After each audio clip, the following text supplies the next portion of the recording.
আমার নবী কেমন রহমত, আমার নবীর সাথে বেয়াদবি যারা করেছে তারা এই দুনিয়াতে কঠিন শাস্তি পেয়েছেন। আমার নবীর উপর কোরআন নাজিল হয়েছে, কোরআন যারা অস্বীকার করেছে তারা জাহান্নামী। কথা বলে না? আমার নবীকে যারা অস্বীকার করেছে তারাও জাহান্নামী।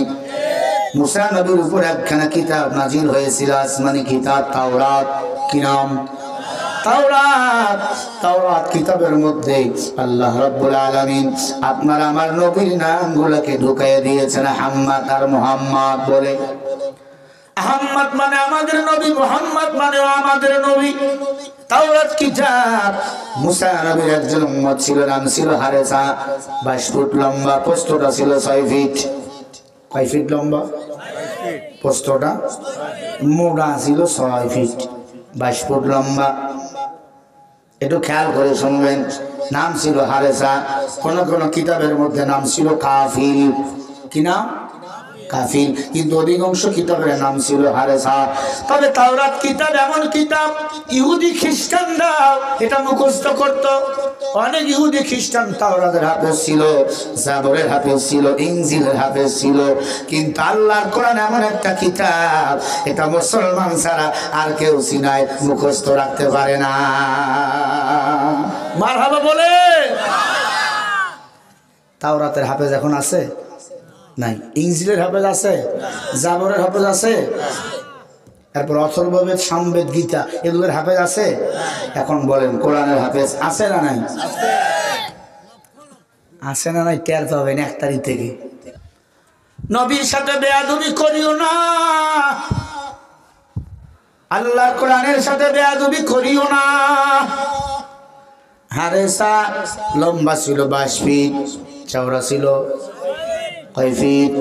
6 ফিট। তার উপর তাওরাত কিতাব আসলেন, মুসা নবীর উপর তাওরাত কিতাব নাজিল হলেন। মুসা নবী তাকে তাওরাত কিতাবটা রাখতে দিলেন, একটু রাখো, আমাকে কয়েকদিন পরে দিও। হারেসা তাওরাত কিতাব খুলে দেখে তাওরাত কিতাবের মধ্যে আহমদ আর মুহাম্মদ আর মাঝে মাঝে মুসা নবী নাম লেখা। হারেসা কয় এটা আহমদ আর মুহাম্মদ কে? এটা আমার নবীর নামগুলো কাটতেছেন আর মুসা নবীর নামগুলো বসাইতেছেন। আল্লাহ তাআলা কুদরতি অন্তরে বেজার হয়ে যায়। হারেসাকে মানুষ রাখে নাই, আল্লাহ রাব্বুল আলামিন সাথে সাথে জিবরাইলকে ডাক দিয়া কয় তার চোখে ঘুমের ব্যবস্থা আমি আল্লাহ করে দিলাম। আমার হাবিবের নাম আমি আল্লাহ তাওরাত কিতাবে ঢুকাই দিয়েছি। আমার হাবিবের নামগুলো কাটতেছে হারেসা কলম দিয়ে, মুসা নবীর নামগুলো বসায় দেয়। মুসা নবীর নাম যত জায়গায় বসার দরকার আমি আল্লাহ বসাই দিয়েছি। আখিরি জামানার নবী মুহাম্মদ রাসূলুল্লাহ সুপরিচিত নবীর পরিচিতের জন্য তাওরাত কিতাব, ইনজিল, জাবর বলেন সব কিতাবের মধ্যে আমার নবীর নামগুলো আল্লাহ তাআলা বসায় দিয়েছেন। ও জিবরাইল যাও, হারেসা যখন ঘুমিয়ে যাবে বাকি নামগুলো একটু পরে কাটতে যাবে। ঘুম থেকে উঠে ঘুমালেই আমি আল্লাহ তাকে আর মানুষ রাখবো না, মানুষ থেকে সাপে রূপান্তরিত করব। ইন্না আযাবি লাশাদীদ, আল্লাহর আযাব বড় কঠিন, আল্লাহর ধরা বড় কঠিন। ঠিক না? বড় কঠিন বাবা। হারেসা চিন্তা করলো অনেক নামগুলো কাইটা মুসা নবীর নাম বসাই দিলাম, এখন একটু ঘুমাই। ঘুম থেকে উঠে বাকি আহমদ আর মুহাম্মাদের নামগুলো কাটবো, মুসা নবীর নাম বসাই দেবো। এই কিতাব মুসা নবীরে দিলে মুসা নবী খুশি হইয়া যে কোনো একটা দামি চেয়ার আমারে গিফট দিতে পারে। আল্লাহর কোরআনে নবীজির হাদিস পর্যন্ত আঙ্গুল তোলে এমন বেঈমান বাংলাদেশে আছে না নাই? সুদের বিরুদ্ধে কথা বললে সুদখোর সভাপতির চান্দি গরম, হুজুরটা খারাপ, হুজুর খারাপ না তুই খারাপ। ঘুষের বিরুদ্ধে কথা বলে চান্দি গরম, হুজুর এত ওয়াজ থাকতে ঘুষের বিরুদ্ধে ওয়াজ করেন কে? বেপরদার বিরুদ্ধে ওয়াজ করলে বেপরদা সভাপতির বউ চলে, মেয়ে চলে, তার ছেলের বউ চলে, এই জন্য সভাপতির চান্দি গরম। এগুলো ওয়াজ করা যাবে না। সভাপতি এগুলো ওয়াজ যদি চলে না আমি বলবো তুমি আমার আল্লাহর জান্নাতে চলবা না। খারাপ লাগে? হারেসা ঘুমায় গেল, জিবরিল আমিন এসে তার 600 নূরের পাখা দিয়ে বাতাস করলেন। সাথে সাথে হারেসা মানুষ থেকে সাপ রূপান্তরিত হয়ে গেল। বেয়াদবি করলো কার সাথে? নবীজির সাথে। তাওরাত কিতাবে হাম্মাদ আর মুহাম্মদ মানে আমার নবীর নামগুলো আল্লাহ ঢুকাইয়ে দিয়েছে পরিচিতির জন্য। এরা আল্লাহর বান্দারা। হারেসা ঘুম থেকে উঠে দেখে সে আর মানুষ নাই, সাপ। 22 ফুট লম্বা, 6 ফুট প্রস্থ। চিন্তা করে, হায় হায়, আমার এই হালত কেমনে হলো? আমি তো সাপে উপনীত হয়েছি। এখন আমার ছেলে আমার মেয়ে জোড়াইয়া দেখে আমি মানুষ নাই, সাপ। তারা তো বাপকে আর ডাকবে না, পিটানি শুরু করবে। কথা বলে নাকি? অতএব ঘর ছাড়, ঘর ছেড়ে জঙ্গলায় চলে গেল। যারা আমার বাংলাদেশে আলেমদের কষ্ট দিয়েছিল, আলেমদের বিনা কারণে ফাঁসি দিয়েছিল, তারাও ঘর ছেড়ে পরের দেশে গেছে বাসর করার জন্য।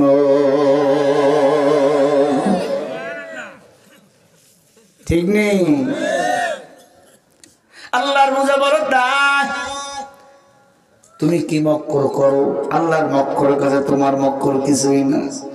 ومكروا ومكر الله والله خير الماكرين।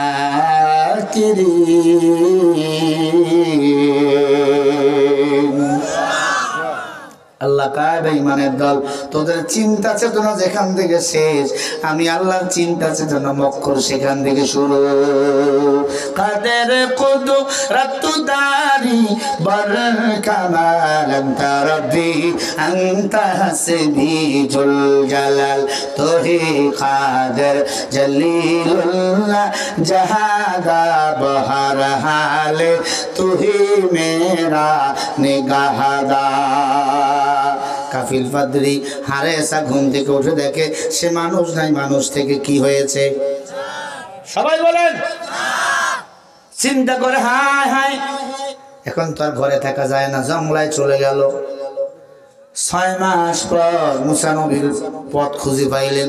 মুসা নবী যে রাস্তা দিয়ে যায়, মুসা নবীর সাথে দেখা করার জন্য জঙ্গলার মধ্যে লুকাইলেন হারেসা নামক সাপ।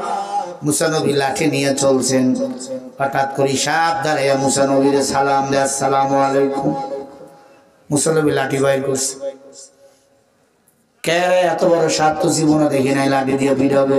ডাক দিয়া কয়, নবী মারবেন না, আসলে আমি সাপ না, আমি আপনার আদরের উম্মত সাহাবা, আমি হলাম হারেসা।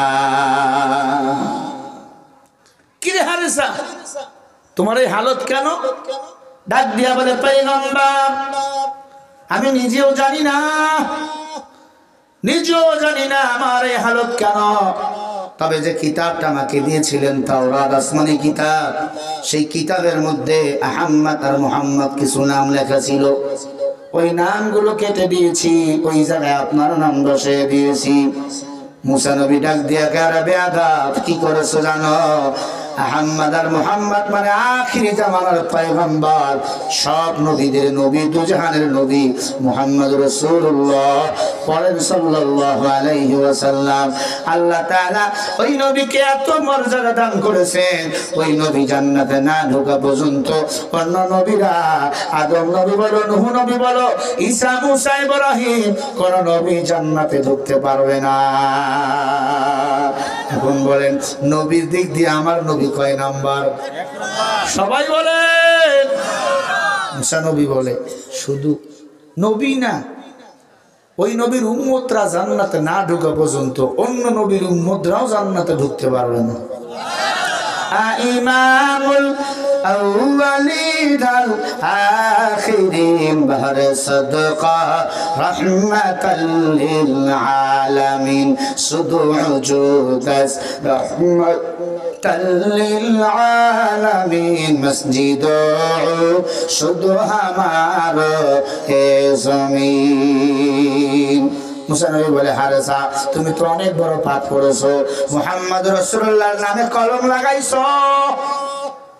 আজ আমার নবীর নামে যারা কলম লাগায়, ওই গোলাম মোহাম্মদ কাদিয়ানের উত্তরসূরি যারা, এরা হলো সবাই কাফের। কথা কয় না? যারা আমার নবীকে শেষ নবী মনে করে না, এরা কি? আরো জোরে বলো। এরা হলো কাদিয়ানি কাফের। এই কাদিয়ানিদের যারা কাফের বলবে না, এরা হলো কাফের।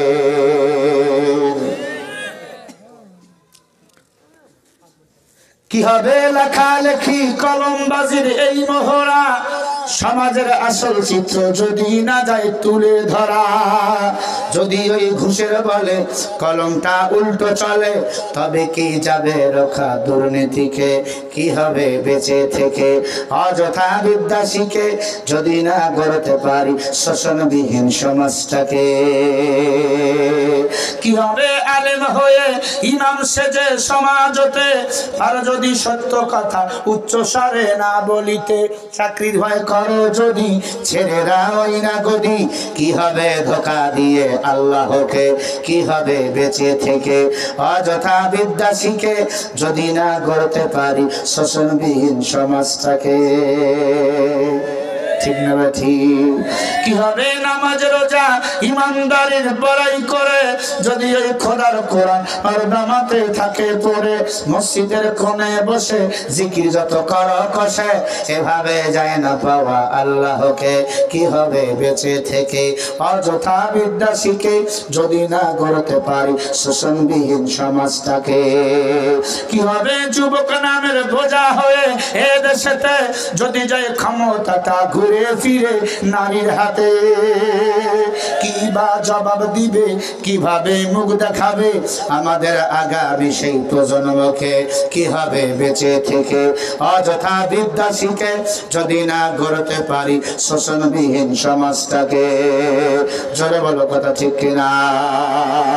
কি হবে ছাত্র সেজে চুমুকে সনদ খানা, যদি হয় বিদ্যালয়টা প্রতি তাদের আড্ডাখানা? বুঝিবে সকল ব্যথা জীবনের সার্থকতা, পার যদি বলি দিতে মানব রূপে পশুটাকে? কি হবে বেঁচে থেকে অযথা বিদ্যা শিখে যদি না গড়তে পারি শোষণবিহীন সমাজটাকে? বাংলাদেশটা স্বাধীন করলো ছাত্ররা, কিন্তু এখনো মনে হয় দেশটা স্বাধীন হয় নাই। গতকালকে ঢাকায় এক মাদ্রাসা পড়ুয়া ছাত্রী, কোরআনের হাফেজা, মাদ্রাসা ছুটি হয়েছে, মা মেয়েকে সঙ্গে নিয়ে বাসায় যাইতেছিল। এক বখাটের দল, এক টোকার দল, সন্ত্রাসীর দল মার কাছ থেকে সিনজিদার কইরা, মার কাছ থেকে ইমানদার হাফেজে কোরআন মেয়েটাকে সিনাই নিয়েছে। সিনে টেনে টেনে নিয়ে যায়। মেয়েটা বারবার তার মার সামনে বলতেছিল, মা তুমি আমাকে বাঁচাও, আমি সাধারণ কোনো মেয়ে না, আমি কোরআনের হাফেজা, আমি আল্লাহরে ভয় করি, আমি 5 ওয়াক্ত নামাজ পড়ি, আমার সিনায় কোরআন। ও বাকাতে যুবকেরা, তোমরা আমার ক্ষতি করিও না, আমার আল্লাহ কিন্তু সহ্য করবে না। ওই মা সাক্ষাৎকার দিতেছে কোন এক চ্যানেলে, আর কাঁদতেছে, সরকারকে অনুরোধ করতেছে আমার মেয়েটাকে ফিরিয়ে দেন, ফিরিয়ে দেন। এমন হাজারো পর্দানিশী মেয়ে, এমন আল্লাহ মেয়ে আমার বাংলাদেশে আজকে লাঞ্ছিত হইতেছে কি হইতেছে না? কেন এমন হবে? আমার বোন, আমার মা, আমার বিবি, আমার এলাকার মায়েরা কেন রাস্তায় নিরাপদে চলতে পারবে না? আমরা বলবো এমন একটা আইন বাংলাদেশে করা হোক, যারা আমার মা, আমার বোনের, আমার এলাকার মা বোনদের ইজ্জত নিয়ে টানাটানি করবে, ইফটিজিং করবে, ওপেনলি এদেরকে ফাঁসি দিয়ে যেন হত্যা করা হয়। কেন স্বাধীন দেশে এমন হবে? কেন ইমানদার মেয়েকে মায়ের সামনে তুলে নেওয়া হবে? কেন আমার মা কাঁদবে? কেন নিরপরাধে আমার বোন, আমার মা রাস্তায় হাঁটতে পারবে না? এজন্য দেশ স্বাধীন করি না, আওয়ামী লীগ বিএনপি বুঝি না। যারাই অপকর্ম করবে দৃষ্টান্তমূলক বিচার এই জমিনে করতে হবে। একটার যদি ওপেনলি ফাঁসি হয়, গলা দ্বিখণ্ডিত করা হয়, আর কোন টোকাই সন্ত্রাসী এই জমিনে ইফটিজিং করবে না, ধর্ষণ করতে সাহস পাবে না। ঠিক না ঠিক? আমার ভাইরা, কলিজা ফেটে যায়, কলিজা চলন্ত বাস। আটকাইয়া ডাকাতি চলছে। টার্গেট করছে বক্তাদেরকে, এখন রাস্তায় রাস্তায় গাছ ফেলাইয়া বক্তাদেরকে ধরে ধরে মারতেছে, যা নগদ পাচ্ছে কেড়ে কেড়ে নিচ্ছে। এরপরে রাস্তায় গাছ ফেলাইয়া বাসের মধ্যে নারীদের শ্লীলতা করা হচ্ছে, মেয়েদের সাথে জিনা পর্যন্ত বাসের সিটে করা হচ্ছে। বলে নাউজুবিল্লাহ। এজন্য কি বাংলাদেশ স্বাধীন হয়েছে? সবাইকে সতর্ক থাকতে হবে, সজাগ থাকতে হবে, এবং প্রশাসনকে বলবো আমার বোনের ইজ্জত যারা কেড়ে নিবে তাদেরকে এই জমিনে এমন ভাবে দৃষ্টান্তমূলক শাস্তি দেবেন, এরা যেন আর কোনো মেয়ের দিকে জীবন চোখ তুলে না তাকায়। এজন্য বলি কোরআনের জীবন ব্যবস্থা দরকার, কোরআনের পার্লামেন্ট দরকার। কোরআন যদি পার্লামেন্টে থাকে, জেনা করলে, ব্যভিচার করলে পাথর নিক্ষেপ করে হত্যা করা যদি হয়, আর কোন যুবক জেনা করার সাহস পাবে না। আমার ভাইরা, প্রিয় পর্দার অন্তরালের মা বোনেরা, কথাগুলো ভালো করে শুনবেন। মুসা পয়গম্বর ডাক দিয়া বলে, হারসা, মনে আছে?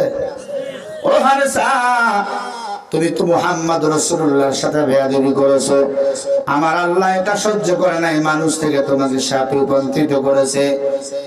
মুসা নবীর উম্মত হারেসা ডাক দিয়া কয়, নবীজি আপনিও তো আল্লাহর নবী, আল্লাহর কাছে দোয়া করে আল্লাহ রাব্বুল আলামিন যেন আমাকে আবার মানুষ বানিয়ে দেয়, আল্লাহ যেন ক্ষমা করে দেয়। আমি তো চিনি না চিনি আমি এই বেয়াদবি করেছি। মুসা নবীর উম্মত যখন কান্না করতেছে, মুসা নবী হাত তুলে মুনাজাত করে, আল্লাহ আল্লাহ হারেসাকে আপনি মাফ করে দেন। আল্লাহ বলে, মুসা ক্বালা ইয়া বুকাইয়া, মুসা খবরদার তুমি তার জন্য দোয়া করবেন না। হাক্কুল্লাহ হাক্কুল ইবাদ, বান্দা যদি আল্লাহর হক নষ্ট করে আমি আল্লাহ মাফ করে দেই, কিন্তু বান্দা যদি বান্দার হক নষ্ট করে, ওই বান্দা যদি মাফ করে না দেয় আমি আল্লাহ মাফ করে দেই না।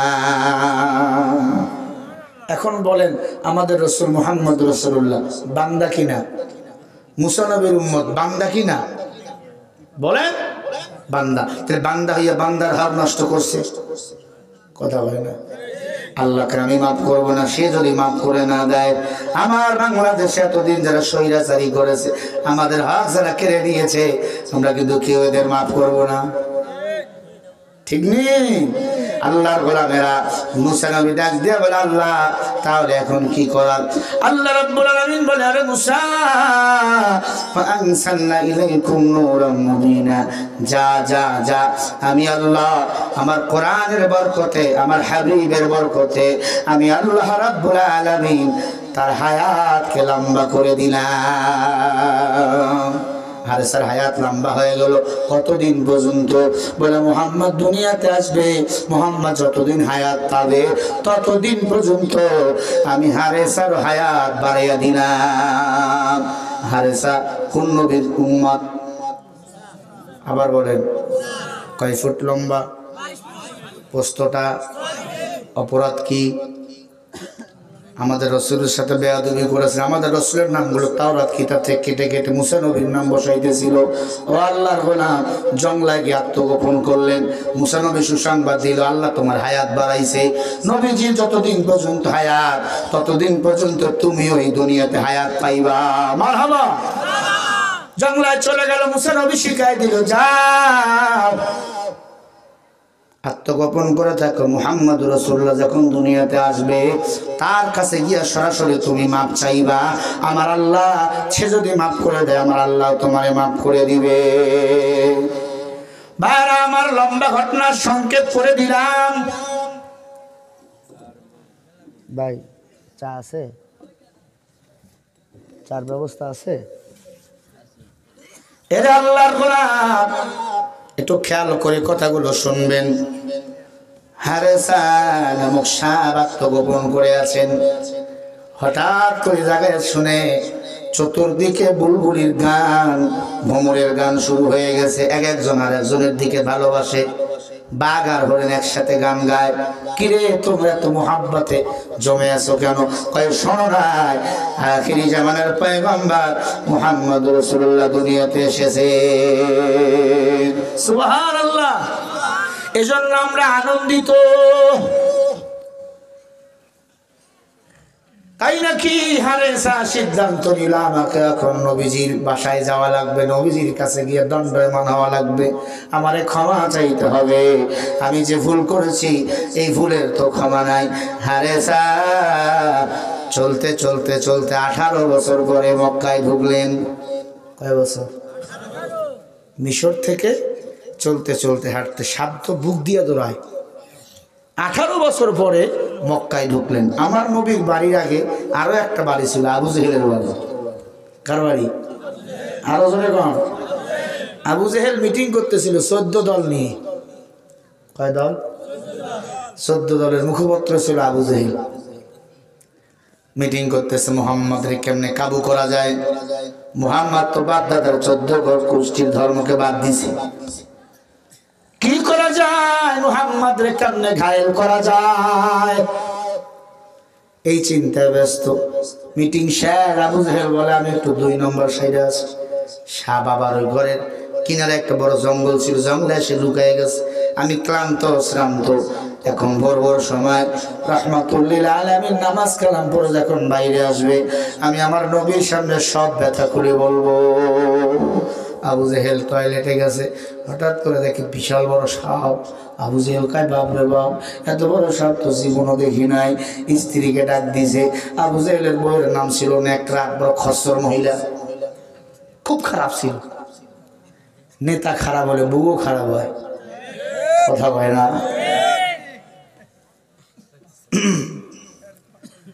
আবু জেহেল বউরে ডাক দিয়া কয় বউ দেখে যা কত বড় সাপ। আবু জেহেল এত বড় সাপ তো জীবনে দেখিনি, বিশাল মোড়া। আবু জেহেলের বউ কয় তুমি কি পাগল, এত বড় সাপ জীবনে হয় না? কয় এটা নিশ্চয় আবু জেহেল মুহাম্মাদের সাপ, মুহাম্মদ জাদুর সাপ বানিয়ে পাঠিয়ে দিছে, তোমার ঘর সব খেয়ে ফেলবে। কাফেরদের চক্রান্ত কেমন? আল্লাহ পাক রব্বুল আলামিন বলে হাবিব, কাফেররা বারবার আপনাকে বিপদে ফেলতে চেয়েছে, কিন্তু আমি আল্লাহ আপনার হেফাজত করেছি। কুল্লা ইয়ালামু মান ফিস সামাওয়াতি ওয়াল আরদিল গায়বা ইল্লাল্লাহ।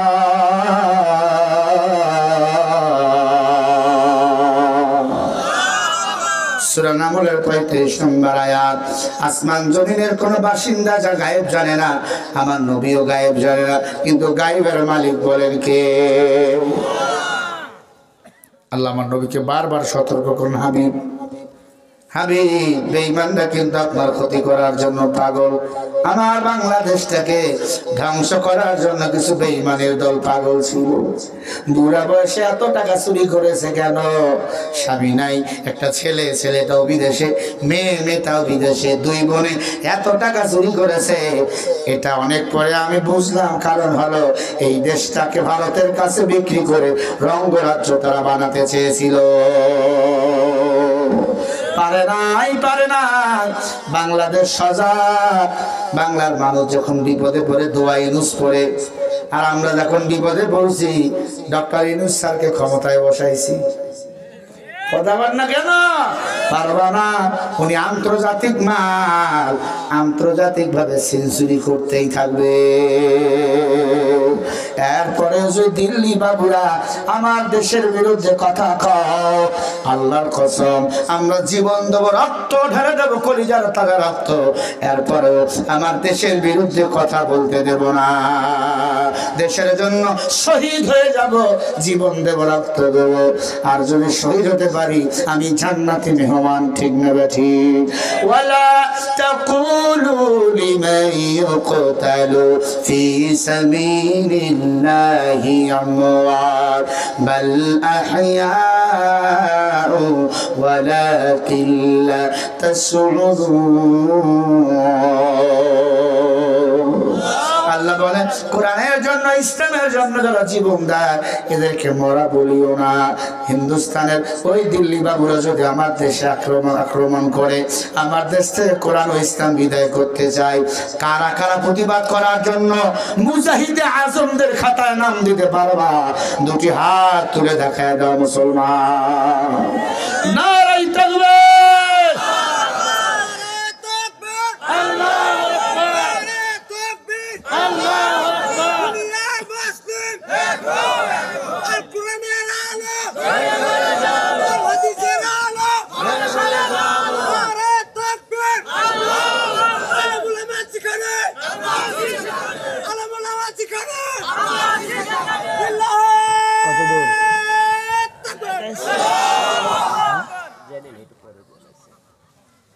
ভাইরা আমার,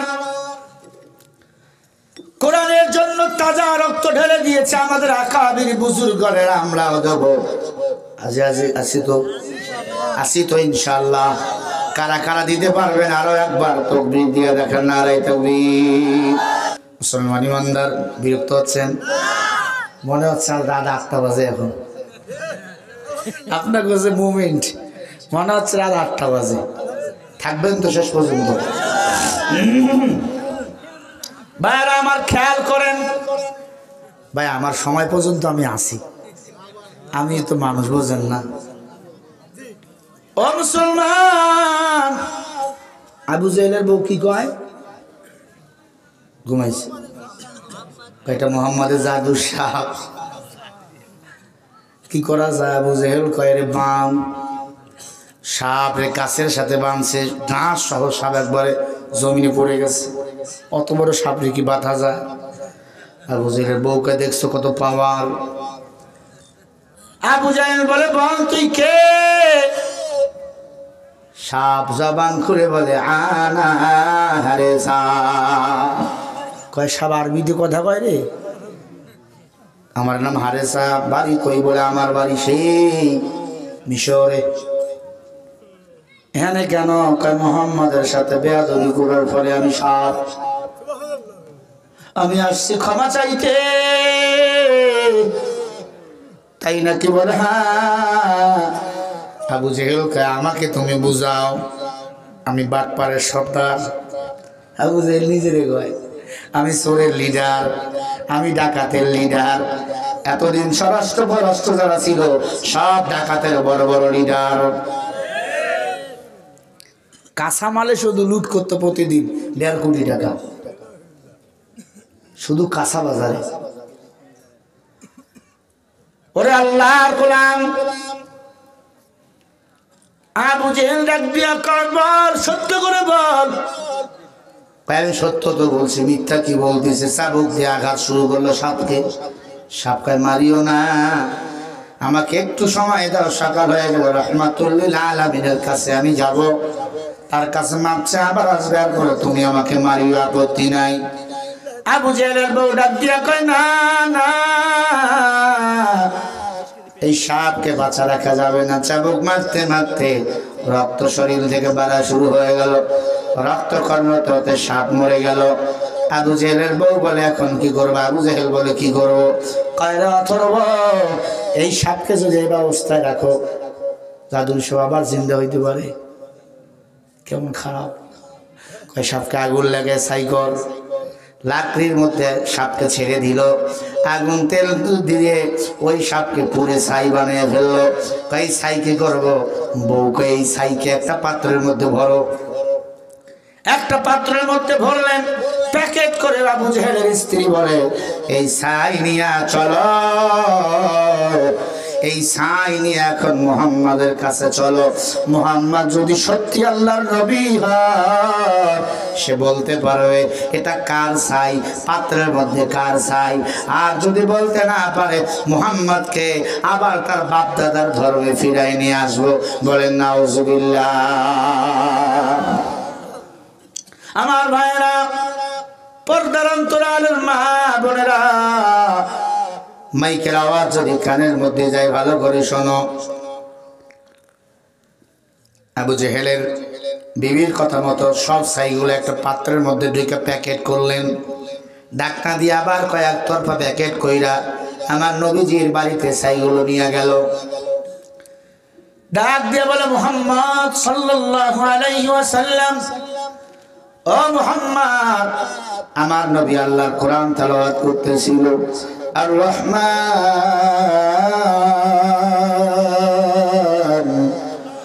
আল্লামাল কুরআন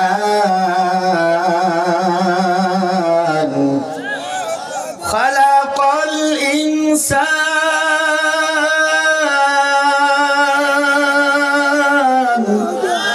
আল্লামাহুল বায়ান।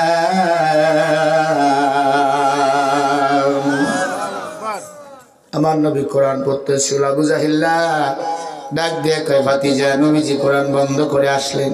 চাচা, ও চাচা কেন ডাকছেন? কয় ভাতিজা চিন্তা করে দেখলাম যে কোনো এক দল হয়ে আমাদের থাকা লাগবে। কয় চাচা তাই তো। কয় ভাতিজা আমি আজকে তোমার সাথে একটা শেষ লটারি করব। তুমি যদি নবী হয়ে থাকো, আমার কথার মতো যদি উত্তীর্ণ হতে পারো, আমি মুসলমান হব। আর তুমি যদি ফেল হও, আমার ধর্মে তোমাকে ফিরে আসতে হবে। নবীকে এই কথা বললো। আবু জেহেলকে নবীজি প্রশ্ন করলো, চাচা কি করব বলেন? বলে আমার এই পাত্রের মধ্যে কে আছে, কার ছাই আছে, যদি সত্যি নবী হয় তোমার আল্লাহর পক্ষ থেকে তোমাকে বলা লাগবে। আল্লাহ নবী আমার ডাক দিয়ে বলে, চাচা মা ইয়ানতিকু আনিল হাওয়া ইন হুয়া ইল্লা ওয়াহয়ু ইউহা ওয়া মা আতাকুমুর রাসূলু ফাখুযু ওয়া মা নাহাকুম ফান্তাহু। চাচা আমি তো গায়েব জানি না, আমি কেমনে বলবো কার কি ওই পাত্রের মধ্যে নিয়ে রাখছেন? আমি তো বলার ক্ষমতা রাখি না। আল্লাহু আকবার বলেন। আমার বাংলাদেশে কিছু ভণ্ড পীর আছে, মাথার চুলগুলো জট, হাতে গাঞ্জার পট, মোজা এত বেশি লম্বা, জিবরিল আমিনের টর্চলাইট খুঁজে পাওয়া যায়, দাঁত দেখা যায় না। আছে না নাই? এরাকে আমরা গায়েবের মালিক জানি না। না, সব কয়টা হারাম কর, এদের কাছে গেলে ঈমান পাওয়া থাকবে না। ভাইরা আমার, কি রাগ করেন? ছেড়ে দেবো? বলি কিছুক্ষণ আরো বলি ইনশাআল্লাহ, আরো জোরে বলি ইনশাআল্লাহ। কত দূর উনি? কোথায়? বনগ্রাম কোথায়? 20 মিনিট লাগবে আর না? ও আল্লাহর গোলাম, আমি তো ফাটাবাস, ও মোটা গাছ। আমি তো 27-28 নম্বর বক্তা, বোঝেন না? উনি 1 নম্বর মাল আসতেছে। মারহাবা খান, আরো জোরে বলেন। আমরা চলি না বাজারে, অচল আমরা, কারণ আমাদের বিরুদ্ধে অনেক পেঁয়াজ, থানায় অভিযোগ অনেক। এখন তো নাই, আছে? আছে নাকি? আবার আওয়ামী লীগ থাকলে তখন মারামারি শুরু হইতে। আল্লাহ, ফাল জীবনে বেঁচে আছি। ফাল ওই যে ধুলাউড়ির জরিফ চেয়ারম্যান আছে, আন্দা নিয়ে জবাই করতে গেছিল আমারে, পিছন থেকে বাড়িও মারছিল, আল্লাহ বাঁচাইছে। আমার খাদেমকে তো সেই মারা মারছিল, আল্লাহ বাঁচাইছে, আমাকে বাঁচাইছে আল্লাহ। ফাল জীবনে বেঁচে আছি, এরপরে হক কথা বলেই যাব যতদিন বাঁচবো। কোরআনের গান গাবো, দুনিয়ার কোনো গান গাবো না। আল্লাহ তো পরীক্ষা দিবেই। হ্যাঁ, আল্লাহ তো পরীক্ষা করবেই। কি? কার কথা? ওয়ালানাবলুওয়ান্নাকুম বিশাইইম মিনাল খাউফি ওয়াল জু'i ওয়া নাকসিম মিনাল আমওয়াল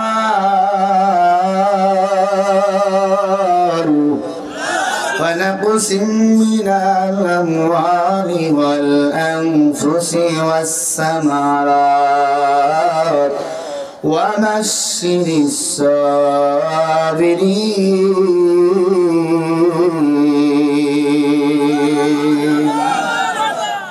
আমি অবশ্যই আমি আল্লাহ তোমাদের পরীক্ষা করব, ভয় দিয়া, ক্ষুধা দিয়া, সন্তান দিয়া, জান ও মাল দিয়া আমি আল্লাহ পরীক্ষা করব।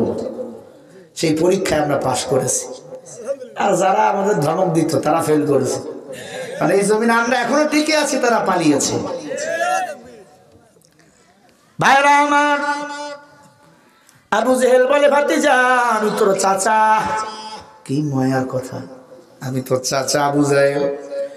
বলতে যদি পারো বস্তার ভিতর কি আছে, এই পাত্রের ভিতর কি আছে, আমি মুসলমান হয়ে যাব। আল্লাহ নবী বলে, চাচা আপনার কথার মূল্য নাই। আপনার কথা মতো 4-2 টুকরা করেছিলাম, আল্লাহ করাইছে, আপনি মুসলমান হন নাই। আপনার কথা মতো হাতের মধ্যে পাথর ছিল, তাও বলে দিয়েছে, মুসলমান হন নাই। ও চাচা, আপনার কথায় ভেজাল। আবু জেহেল 2 বার আগায় গেছে। ভাতিজা আমি বললাম তো চাচিমা। কিছু মহিলা আছে না, খুব স্বার্থপর, ভাতিজা যদি ফকিরনি হয় পরিচয় দেয় না, কয়ে চিনি না। ভাতিজা যদি বড় অফিসার হয় কয়টা আমার ভাইস্তা আছে না নাই। জামাই যদি বড় লোক হয় পাতের মধ্যে বড় মাছের মাথা দেয়। যদি গরিব হয় চেনে না।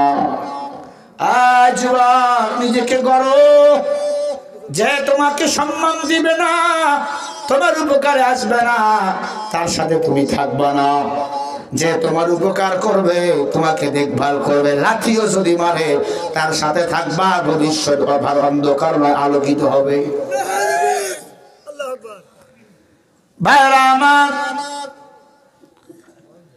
আবু জাহিল ডাক দিয়া কয়, ও ভাতিজা বলো পাত্রের মধ্যে কি আছে? নবীজি বলে, চাচা আমি বলবো, আল্লাহ যদি বলায়। মারহাবা বলেন। ও চাচা, তবে শর্ত হলো আপনারে কিন্তু মুসলমান হতে হবে। চাচা আমার বলার ক্ষমতা নাই, বলাবেন একজন, তিনি কে? আলিমুল গায়বি ওয়াস শাহাদাতি হুয়ার রহমানুর রহিম।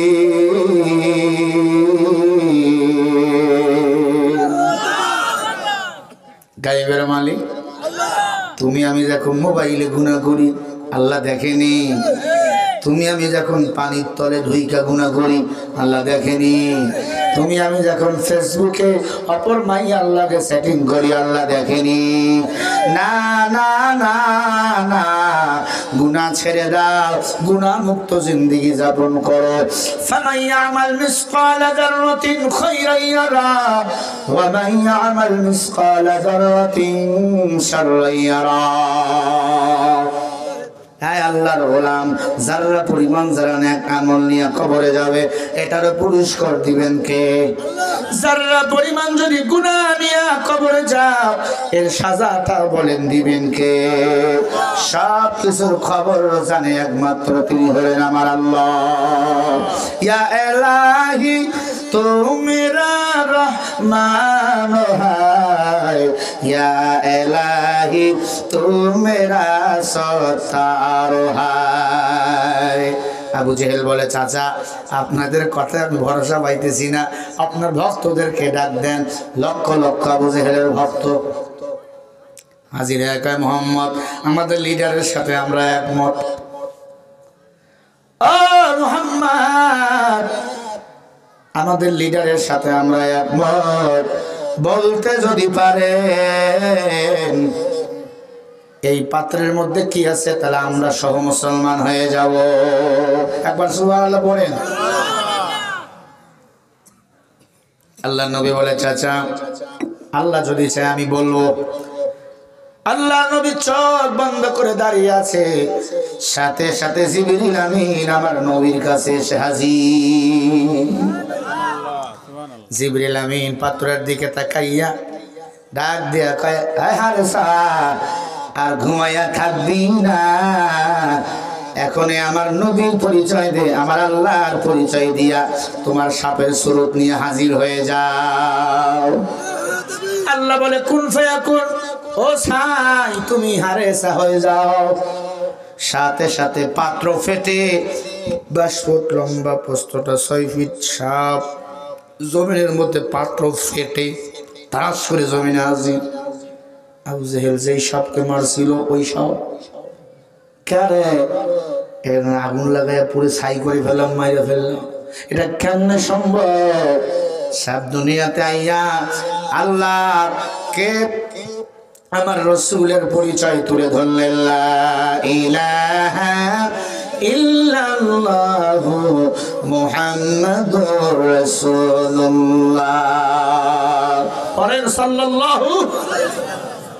ও আবু জাহেল, আমি সাক্ষ্য দিতেছি আমার আল্লাহ এক, নবী এক, তিনি আল্লাহর নবী মুহাম্মাদুর রাসূলুল্লাহ। আর মুসলমানেরা বলেন একজন, তিনি কে? আর জোরে বলেন তিনি কে? আল্লাহু লা ইলাহা ইল্লা হুয়াল হাইয়ুল কাইয়্যুম। মুসলমানের দল আবু জাহিল ডাক দিয়া কয়টা কেমনে সম্ভব? আবু জাহেল কয়টা কেমনে সম্ভব? সবাই মিলে ডাক দিয়ে বলে আসলে মুহাম্মদ আল্লাহর নবী, সত্য নবী, কোনো সন্দেহ নাই।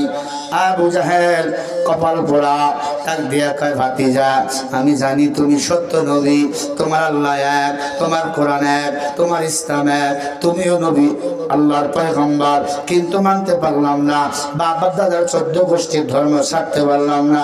ভাতিজা বেয়াদবি নিও না। এই কথা বলে আবু জাহেল দৌড়ায়। সাপ বলে দাঁড়াও, তোর সাথে আমার বুঝাবার আছে। এতবার বলছে আমি মুহাম্মাদের জাদুর সাপ না, আমারে মার লিখে আমার পিঠটা ক্ষত করে দিলি গে। সাহেব এবার আবু জেহেলকে তারা শুরু করছে। পুরা এলাকা দৌড়াইছে, আবু জেহেলকে বাঁচার জন্য কেউ দাঁড়ায় না। কারণ আবু জেহেল একটা ভণ্ড, আবু জেহেল একটা প্রতারক। এতদিন তারা আমার বাংলাদেশে মিথ্যা কথা, জঙ্গি জুজুল ভয় দেখাইছে, আলেমদের রাজাকার বানাইছে। এরা মানুষ বুঝতে পারছে এরা ভণ্ড, এরা প্রতারক। কথা বলেন না কেন? বড় বড় আলেমদের জঙ্গি, যুবকদের বানাইছে শিবির। কথা বলে না। পরিতাপের বিষয়, কেউ কথা বললে কয় জঙ্গি। আমার বাংলাদেশে কোনো জঙ্গি নাই। জঙ্গি জুজুর ভয় দেখাইয়া বারবার ক্ষমতায় থাকতে চেয়েছে। আল্লাহর গোলাম, ভালো করে শুনে নাও, আল্লাহর জমিনে আল্লাহর দিন বাস্তবায়ন হবে। আমরা ভারত কেন, আমেরিকা কেন, কাউকে ভয় পাই না। ওদের বিদায় করতে হলে কণ্ঠে আল্লাহু আকবার ধ্বনির আওয়াজ তুলে নিতে হবে। লড়াইয়ের ওই ময়দানেতে যেতে তোমাকে হবে, প্রয়োজনে সব রক্তটুকু জমিনে ঢেলে দেবে। তবুও তোমায় লড়তেই হবে, মানিবে না পরাজয়। বিপ্লব মানে জীবন দেওয়া, বসে থাকা নয়। সে কোনদিন আসবে না রে, করো যদি ভয়। আসবে বিজয়, রক্ত আর জীবনের বিনিময়, ঠিক না?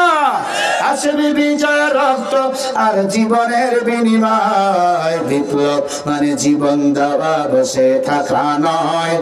সে কোনদিন আসবে না রে, করো যদি ভয়।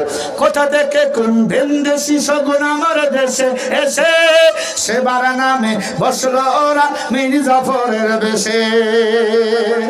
ওদের করতে নাস্তা নাবুদ, ওদের করতে নাস্তা নাবুদ হতে হবে নির্ভীক। বিপ্লব মানে জীবন দেওয়া, বসে থাকা নয়। সে কোনদিন আসবে না রে, করো যদি ভয়। আসবে বিজয়ের রক্ত আর জীবনের বিনিময়, ঠিক না? আসবে বিজয়ের রক্ত আর জীবনের বিনিময়। বিপ্লব মানে জীবন দেওয়া, বসে থাকা নয়। সে কোনদিন আসবে না রে, করো যদি ভয়। নারায়ে তাকবীর। এই আওয়াজ এমন ভাবে দিবেন মনে হবে আমরা বীরের জাতি, আমরা সিংহের জাতি না। এমন ভাবে আওয়াজ দিবেন একবার দিনাজপুর হিলি বর্ডার দিয়া যেন দিল্লি আবার চলে যায়। লিল্লাহে তাকবীর।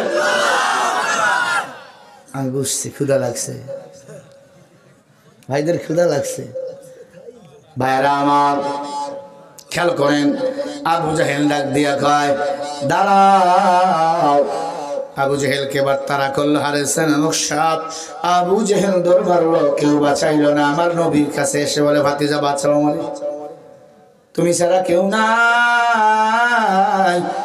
আল্লাহ নবী ডাক দিয়া কয় হারেসা আমার চাচারে মাফ করে দাও। হাজার হলো আমার চাচা।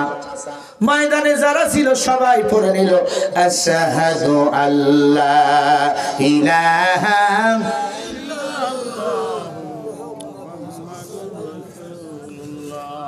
সাল্লাল্লাহু। আবু জেহেল পড়লো না।